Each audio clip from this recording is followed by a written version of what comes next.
자, 이번 시간에는 우리 기초 과정의 마지막 강의인 10강으로 정리를 한번 해보도록 하겠습니다.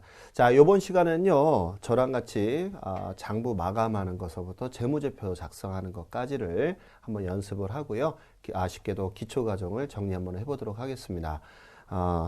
자, 먼저 우리가 전 시간에 마감이라고 하는, 즉 본 절차의 개념에 대해서 우리가 배운 적이 있었죠. 자, 마감하는 방법은 영미식 방법하고 대륙식에 관련된 방법이 있다라고 했었고요. 자, 자산부채 자본에 관련된 계정들을 차기월과 잔액으로 이렇게 마감이 되는데요. 여기서 우리가 우리 계정 하나만 좀 공부 좀 할까요? 자, 우리가 이 계정의 분류 개념에도 여러 가지 분류가 되는데요. 자, 먼저 실제 계정하고요. 그 다음에 명목 계정이다 이렇게 얘기도 합니다. 자, 실제 계정 또는 영구 계정이다 이렇게 얘기도 하고요. 여기는 임시 계정이다 라고도 얘기를 합니다. 자, 우리가 이 계정에는 이렇게 두 가지로 분류하는데, 실제 계정 또는 영구 계정, 이런 친구들은 뭐가 있냐면요, 영구적이다 이런 얘기잖아요. 즉 다음 연도로 계속적으로 넘어간다 이런 얘기예요. 그래서 실제 계정 또는 영구 계정을 어떤 친구가 있냐면 자산, 그 다음에 부채, 그 다음에 자본 친구들을 우리가 이제 실제 계정이다 또는 영구 계정이다 이렇게 보통 얘기를 하고요. 그 다음에 명목상이다 또는 임시적이다 이런 얘기를 하는데, 이게 무슨 얘기냐면 단기에 소멸화돼서 우리가 차기 연도에는 이연되지 않는다는 개념이에요. 즉 단기에 발생한 것은 단기에 끝내버렸던 그 소멸성적인 비용, 즉 뭐하고 있다? 비용하고 수익 계정들을 우리는 명목 계정이다 또는 임시 계정이다 라고 얘기를 합니다. 자, 이래서 우리가 자산부채 자본을 어때요? 다음 연도로 넘어가잖아요. 하기 때문에 이런 친구들을 우리가 이제 영구 계정이다라고 얘기하는 것이고, 자, 수익과 비용에 관련된 것을 우리가 손익 계정으로 함으로써 단기에 우리가 이제 크로징을 하고 끝내버리는 것을 우리는 소멸성적인 계정, 즉 명목이다, 임시 계정이다 라고 한다는 점을 알아두시기 바랍니다. 자, 그럼 이제 우리가 제가 간단한 예제로 해서 어떤 순서대로 마감을 짓는지 먼저 제가 순서별로 한번 정리를 한번 해보도록 하겠습니다. 자, 우리가 이 마감 순서는요, 실질적으로 물론 전산회계 프로그램에 관련된 거는 약간 좀 차이가 있지만 우리가 예전에 수기로 하는 부분입니다. 첫 번째요, 수익과 그 다음에 비용 계정을 먼저 마감을 합니다. 자, 뭘로 마감하냐면요, 손익 계정으로 첫 번째 마감을 짓고요. 두 번째는 손익 계정을요, 뭘로 마감을 한다? 자, 개인 기업일 때는 자본금 계정으로 해서 마감을 짓죠. 그 다음에 세 번째가 뭐가 있느냐 하면요, 자, 우리가 자본금 계정까지가 이미 다 마감을 지었으니까 이제 뭐 자산 계정하고 부채 계정을 또 마지막 우리가 요 마감을 지어 주게 되면, 자, 하고요. 자산부채 자본에 대한 것도 마감을 지어요. 자, 이렇게 해서 들어가게 되고, 마지막으로 자, 2월 된 것을 가지고 토대로 2월 시산표 작성을 하고요. 그 다음에 물론 잔액 계정도 작성을 하겠죠. 그죠? 자, 이렇게 작성을 하고요. 다섯 번째로 재무제표를 작성하는 순서대로 우리가 장부에 마감하는 순서다라고 보시면 되겠습니다. 자, 그러게 되면 우리 한번 간단한 예제를 가지고서 저랑 같이 우리 마감하는 거 한번 해보자고요. 자, 비용 중에서 우리 한번 임차료 한번 해볼까요? 자, 임차료는 집세를 주면은 임차료 이렇게 얘기하잖아요. 그 다음에 수익은 우리가 이자를 받으면 이자 수익 이렇게 하는데요. 우리 하나씩 기본적인 골격을 머릿속에 담는 연습을 한번 해볼게요. 자, 집세는 700원이 있고요. 자, 수익으로 발생한 것은 제가 1000원이 있다라고 한번 해보겠습니다. 자, 그러면 우리가 수익과 비용은 어디 계정에 모이냐면요, 바로 손익 계정에 모이게 되고요. 그 다음에 자본금 계정에 우리가 마감을 지게 됩니다. 자, 자본금은 제가 개인 기업에 대해서 한번 볼게요. 자, 5,000원이 기초 자본금이 있었다라고 한번 해보고요. 시작을 가장 기본적인 골격 연습을 한번 해보도록 하겠습니다. 자, 우리가 수익과 비용을 먼저 마감을 해준다고 그랬잖아요. 그래서 12월 31일서부터 마감을 쳐요. 그래서 항상 차대변의 합계를 반드시 똑같게 맞춰줘야 된다는 원리를 알고 계시잖아요. 그래서 여기도 마찬가지. 수익과 비용은 뭘로 마감한다고요? 그렇죠. 손익. 자, 700원 하고요. 양합계 금액을 일치시켜 줍니다. 자, 그 다음에 여기 수익 계정도 마감을 쳐요. 12월 31일 뭐라고 해준다? 손익 1,000원. 자, 이렇게 해주고요. 자, 그러면 이제 계정에서 우리가 뭘로 마감을 줬느냐면 손익으로 우리가 마감을 해줬잖아요. 그쵸? 그러면 이때 우리가 계정에서 자기 집으로 보내줘야 되는데요. 이때 계정에서 계정으로 옮겨주는 분계를 우리가 뭐라고 하느냐면요. 바로 대체분계라고 합니다. 자, 대체분계는 무슨 얘기냐 하면 계정에서 계정으로 옮겨주는 분계를 우리가 대체분계라고 해요. 자, 계정에서 계정으로 옮겨주는 분계, 이것을 뭐라 한다고요? 대체분계. 그런데 말만 다를 뿐이지 방법은 우리가 이미 다 배웠어요. 뭐를 배웠냐고요? 자, 방법은 똑같아요. 차변에서 보내면 대변에서 받는다. 대변에서 보내면 차변에서 받는다.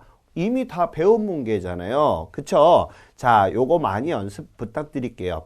나중에 이제 우리가 원가 관리 회계를 배우게 되면 대체 분계가 많이 발생을 해요. 그래서 이 대체 분계 때문에 회계를 어려워하는 친구들이 많은데요.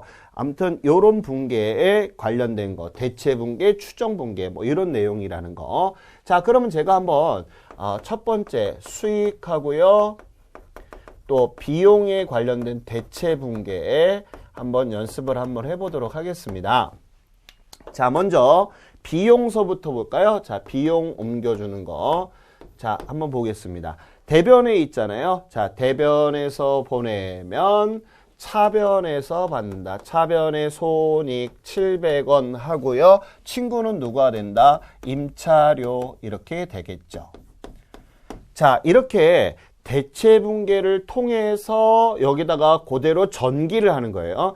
계정에서 계정으로 옮겨주는 것을 제가 대체분계라고 그랬잖아요. 그래서 자, 여기서 그냥 어느 정도 익숙해지시면 바로 보내줘도 돼요. 대변에서 보내면 자기 집으로 가요. 자기 집은 손익이잖아요. 대변에서 보내면 자기 집 무슨 변에서? 차변에서 받는다. 자, 12월 31일 자기 집에는 자기 이름을 못 적는 건 이미 알고 있으니까 여기다 뭐라고 적는다? 임차료 이렇게 적으셔도 되고요. 자, 이렇게 분계를 통해서 적을 수도 있어요. 자, 손익계정 차변에 있으니까 손익 700원 적고 자기 집에는 자기 이름 못 적으니까 친구 적고 똑같은 개념이거든요. 자, 이렇게 해서 손익계정 차변에는 뭐가 들어간다? 아, 비용이 들어가는 거구나. 이런 것을 알 수가 있고요. 자, 요번에는 우리가 수익 계정을 한번 옮겨보자고요. 수익. 자, 요거 지금 무슨 변에 있어요? 차변에 있잖아요. 그죠? 차변에서 보내면 대변에서 받는다. 자, 여기다 바로 옮겨줘도 된다고 그랬잖아요. 자, 친구는 누구다? 그렇죠. 뭐, 이자, 수익 이렇게 해서 옮겨주셔도 좋고요. 저처럼 분계를 해도 좋습니다. 차변에서 보내면 대변에서 받는다. 손익 1,000원 이렇게 되고요. 여기다가 뭐라고 적는다? 이자, 수익 1,000원 이렇게 됩니다. 어떤 분들이 이런 얘기를 합니다. 선생님 여기 비용하고 수익인데 뭔가 뒤집혀졌어요, 바뀌었어요 이렇게 하는데 대체분계는 이렇게 반대 현상이 나타날 수도 있으니까 절대 틀렸다고 생각하지 마시고요. 일단은 중요한 것은 손익계정 차변에는 우리가 비용이 들어가고요. 대변에는 어떤 친구가 들어간다? 수익이 들어간다는 사실을 꼭 인지하시기 바래요. 자, 여기까지 저랑 같이 한번 연습해 보겠습니다. 자, 대변에서 보내면 차변에서 받는다. 또 차변에서 보내면 대변에서 받는다. 그래서 차변에는 뭐가 들어갔어요? 비용. 대변에는 수익. 보니까 손익계산서. 손익계산서의 동생이 손익, 물론 웃자고 한 얘기지만 손익계산서의 쉽게 동생이라고 생각하세요. 그럼 나중에 어느 정도 익숙해지시면 어때요? 아, 이거 비용은 차변에 들어가고 대변에는 수익이 들어간다는 것을 알 수가 있겠죠. 제가 예전에 그 회사의 직장생활 어린 나이에 들어갔을 때는 어떻게 했냐면요. 전부 다 일일이 전표로 끊어서 결산을 했던 적이 있었습니다. 자, 이렇게 우리가 손익계정 차변의 비용, 대변의 수익계정을 적고요. 그랬더니 자, 수익이 더 크잖아요. 장사 잘했다, 못했다? 잘했다는 거예요. 그럼 장사를 잘하면 개인 기업의 사장도는 늘어요, 줄어요? 늘어요. 그래서 우리가 수익과 비용은 손익으로 마감을 했고요. 그것을 뭘로? 자본금으로 마감을 짓는다는 것입니다. 그래서 마감이란 얘기는 차변과 대변을 어떻게 해줘야 돼요? 똑같게 해줘야 되잖아요. 그래서 여기 모자른 쪽에다가 300원 적으시고요. 뭐라고? 자본금이라고 마감을 해주는 것입니다. 1,000원. 자, 여기도 1,000원 이렇게 됐고요. 자, 이렇게 해서요. 자, 이렇게 해서 여기 자본금이라고 썼지만 이 자본금은 무엇을 뜻하는 얘기다? 당기 순이익을 뜻한다는 것을 머릿속에 담아주시고요. 그러면 이제 우리가 손익계정에서 당기순이익이 발생된 부분을 자기 집에다가 옮겨주자고요. 그러면 갑니다. 차변에 있죠? 자, 두 번째 당기 순손익에 관련된 것을 자 옮겨주는 대체분계 한번 해볼게요. 차변에서 보내면 대변에서 받는다. 대변의 자본금 300원, 친구는 누구라고 쓴다? 손익 300원 이렇게 되겠죠. 그러면 자 여기다 그대로 전개 한번 해보자고요. 자본금이 대변에 있어요. 300원 하고요. 뭐라고 쓴다? 손익 12월 31일 날짜로 적고요. 자 여기까지. 그러면 자 우리 수익과 비용은 손익계정으로 들어갔고요. 손익계정을 마감을 지을 때는 무슨 금? 자본금으로 마감을 지었고요. 사장돈인 자본금 계정에다가 이렇게 옮겨서 적었습니다. 자, 그러면 이제 우리가 수익과 비용을 첫 번째 마감을 하고요. 자본금 우리가 해줬는데요. 그러면 우리가 자산부채 자본 중에서 자본금서부터 마감을 짓자고요. 자, 아까 제가 영미식인 마감법이라고 그랬잖아요. 영미식은 우리가 자 12월 31일 차기 2월 얼마 5,300원 자 이렇게 되거든요. 자 그러게 되면 여기다 5,300원 써주고요. 여기다 5,300원 하고요. 자 우리 한번 볼까요? 차기에서 보내면 전기에서 받는다. 차변에서 보내면 대변에서 받는다. 전기 2월 5,300원 이렇게 되겠네요. 그러면 자 우리가 처음에 시작할 때는 기초자본금이 5,000원이었는데 기말자본금이 되니까 5,300원이 됐잖아요. 그러면 사장돈이 늘었어요? 줄었어요? 늘었어요. 그러면 우리가 계산법에서 자본의 증가함을 가지고서 계산하는 방법을 계산법이라고 배웠잖아요. 당기 무엇이 생겼다? 그쵸, 순이익이 생겼다는 것을 이렇게 총계정 원장을 마감하면서 그 사실을 알 수가 있습니다. 자, 이렇게 하면서 나머지 자산 계정과 부채 계정을 마감을 짓는데요. 이때 결산 및 수정 분계를 통해서 그 친구들도 발생된 것도 같이 마감을 해 주시면 나머지 이 친구를 가지고서 우리가 2월 시산표를 작성을 하게 되는데요. 2월 된 금액, 즉 차기 2월 된 금액만 모아서 만든 것을 우리는 2월 시산표 계정이라고 합니다. 자, 이렇게 해서 시산표 계정을 만들고요. 그것을 토대로 재무제표 작성을 하게 되면 우리가 1년 농사를 다 짓는 것, 이렇게 보시면 되겠습니다. 자, 우리 본 교재에 보게 되면 그 결산의 본 절차 밑에 재무제표 작성이라고 하는 부분이 있어요. 자, 그거 부분을 저랑 같이 한번 풀이를 한번 같이 한번 보면서 들어가도록 한번 해볼게요. 자, 재무제표 작성에 보면 예제 1번에 나와 있죠. 자, 2015년이라고 그래서 이제 15년 지금 이제 1개월밖에 안 남았잖아요. 그죠?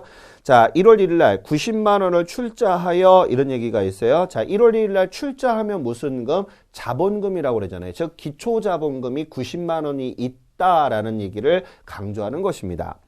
자, 이런 상태에서 우리가 12월 31일 날에 발생된 거래 내역이 있어요. 그래서 자, 1월 3일서부터 한번 보도록 하겠습니다. 제가 이거 분계를 쭉 한번 같이 부지런히 해 드리고요. 그 다음에 나머지 우리가 전기하는 것들, 그런 것들을 하고요. 재무제표 작성하는 것까지를 한번 훑어보도록 할게요.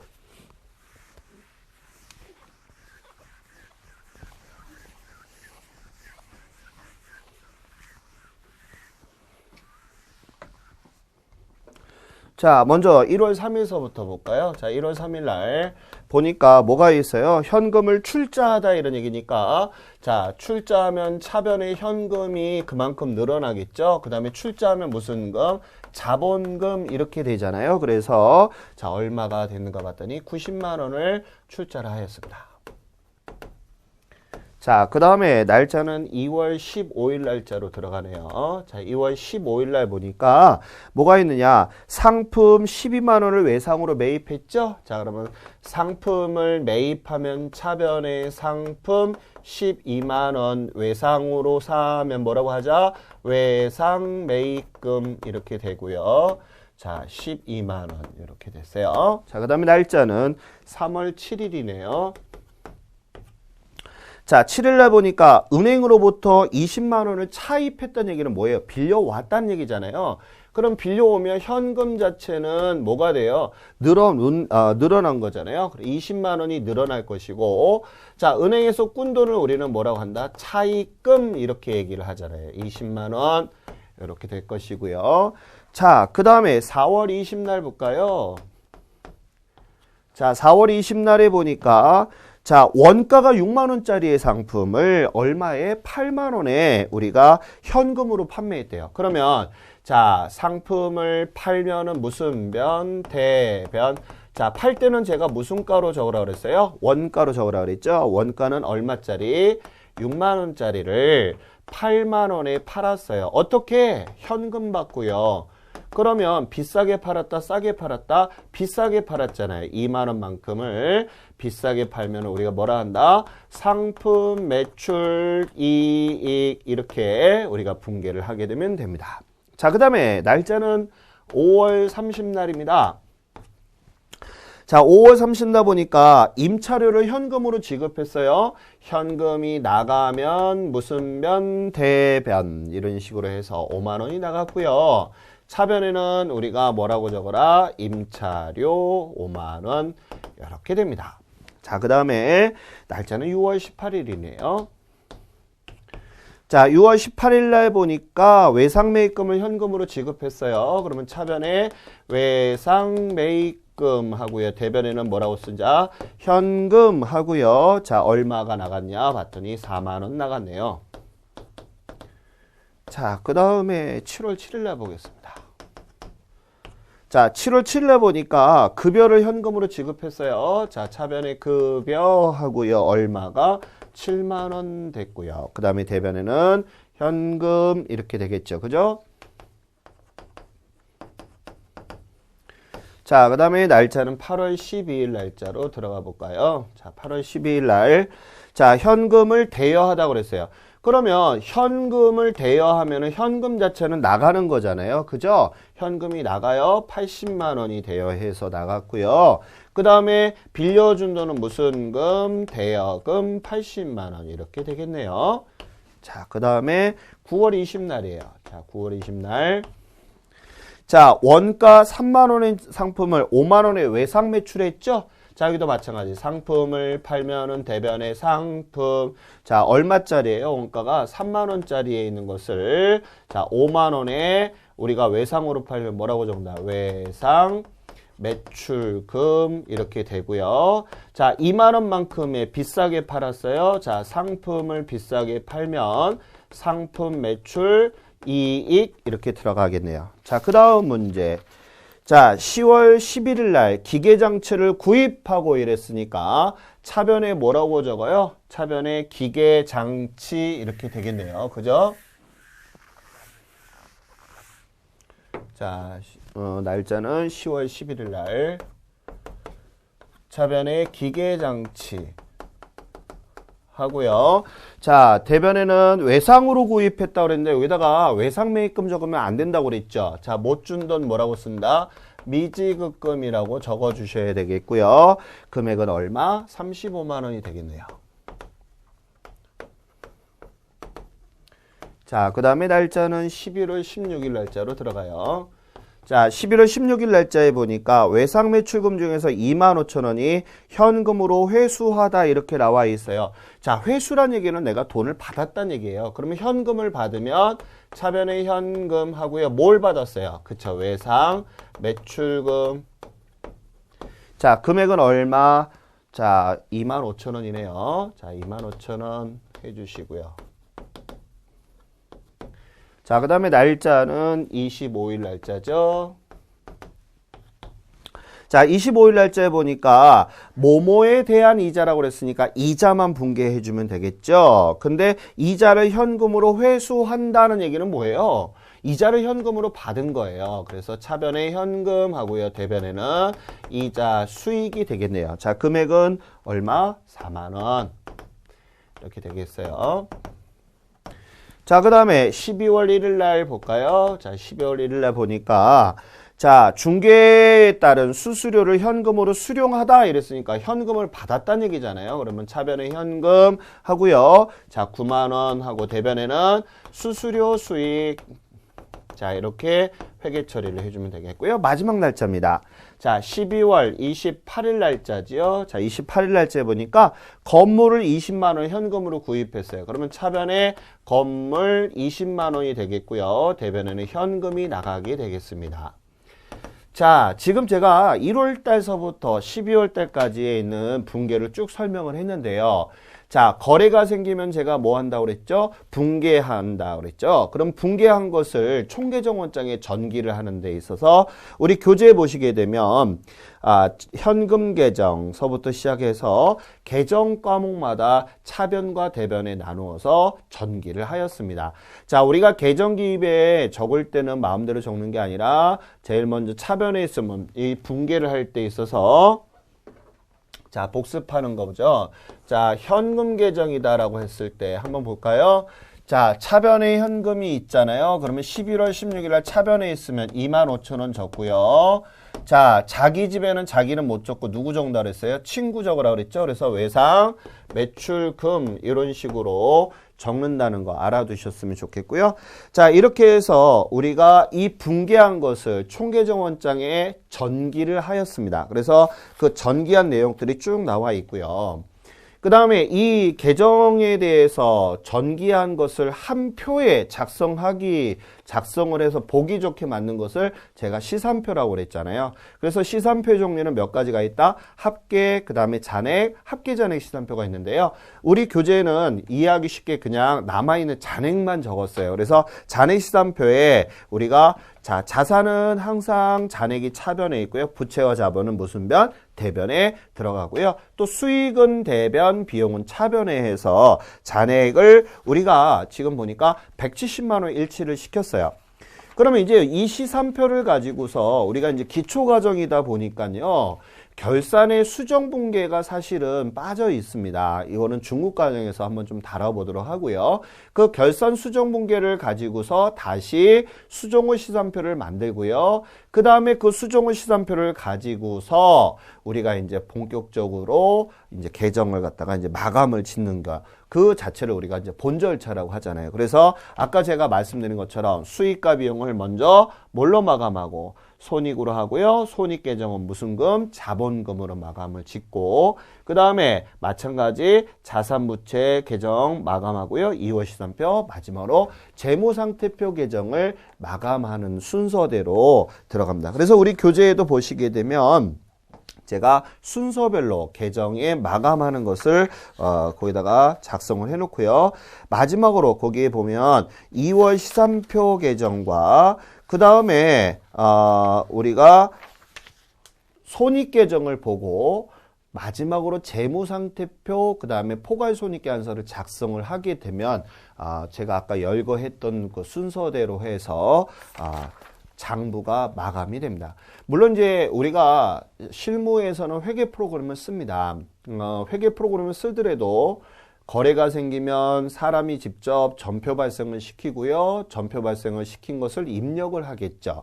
그럼 입력을 하고 나서 나중에 결산에 있어서 수정분계한 것을 결산자를 입력해서 입력을 하고요. 재무제표를 출력을 하게 되는 과정인데요. 아무래도 수동적으로 수기로 해서 전표를 발생시키는 것보다 시간이 빨리 절약이 되는 부분들이 많이 있습니다. 사람이 편리하기 위해서 우리가 이제 회계 프로그램을 만들었잖아요. 자, 우리가 기초과정 저랑 같이 첫 시간서부터 지금 우리가 10강에 오기까지 제가 기초에 걸음마 과정을 쭉 한번 해봤어요. 하면서 처음 다뤄보는 과목이고 또 생소하다 보니까 아무래도 힘들 것 같은데요. 일단은 회계라고 하는 것은 보는 것만 만족하시면 안 되고요. 스스로 직접 자기가 노력해서 자꾸 연습해보고 하셔야지만 실질적으로 여러분들이 실력이 많이 늘으실 거라고 봅니다. 자, 본 강좌는 앞으로 저랑 같이 제가 이제 강의를 계속 올릴 건데요. 이제 기초 강좌를 토대로 해서 두 가지 강좌로 나눠지게 됩니다. 하나는 자격증 과정으로 들어가고요. 하나는 격리 실무 과정으로 해서 자격증 과정에는 우리가 이제 많이 보실 수 있는 전산회계에 관련된 뭐 운용사 또 전산 세무회계 또는 ERP 또 기타 자격증에 관련된 것을 계속적으로 추가로 제가 탑재를 하도록 노력을 할 것이고요. 실무 과정에서는 우리가 본격적으로 실무상에서 부가가치세 신고하는 것 또는 결산 법인세라든지 또는 이런 것을 우리가 실전적으로 다뤄볼 수 있는 것을 제가 앞으로 커리를 만들어서 여러분들께 인사드리도록 하겠습니다. 부디 처음 만나는 회계 과목에 여러분들이 원하시는 그런 거에 제가 도움이 될 수 있도록 앞으로도 많은 또 질 좋은 강의를 여러분들한테 선사하도록 노력을 하겠습니다. 자, 기초 강좌 듣느라고 정말 수고 많으셨습니다. 수고하셨습니다.